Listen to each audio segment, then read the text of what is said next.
actors, and now we've got the chairman of actors with us. His name is Srishant. Of course, he's done a bit of good fast bowling as well, but we'll put that aside for now. It's been satisfying, hasn't it? Not just the flamboyance, but the victory in the end. Absolutely. I mean, it's a great effort by the team, and we are all still the party's on. So I think it's amazing.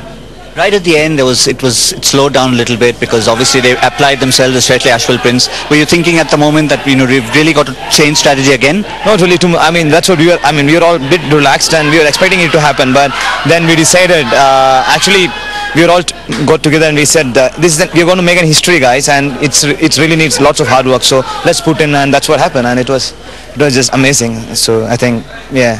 I know 402 was far away, but was there any stage when you thought, when they dug in, that hang on, we need to do something different maybe? Especially when Shantulok and Prince had a kind of partnership there, and a bit of pressure was there, but it's good. I mean, Anil Bhai is a legend bowler, so I think he knows exactly what to do at different situations. So I think that really helped getting Prince out and Pollock out with the beauty. So I think that's one reason we really got back into the team. I mean, to the game. Tell us the learnings you've had from a victory like this. Obviously, you had the likes of Alan Donald speaking to you, but just from the victory, from your own bowling, what are the lessons you take out for Durban? I think no matter how fast or bouncy your wicket is, you should just go to keep your basics right and don't expect too much, thinking that okay, it's a green wicket, it's a slow wicket or whatever. But if you can keep the basics right, I think I can go a long way.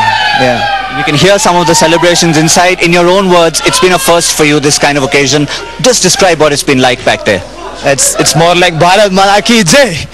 Okay, hang on, we're not letting you go too soon. Before the actual film contracts come, and just in case they haven't come yet, we need an action replay of what you did to Andre Nel, live here in front of the dressing room, in front of the flag. But I'm not sure what I did something like, yay! Come on, one more time, Srishant. Okay, yay! I will do better this. Okay, cheers. Thanks. Yes.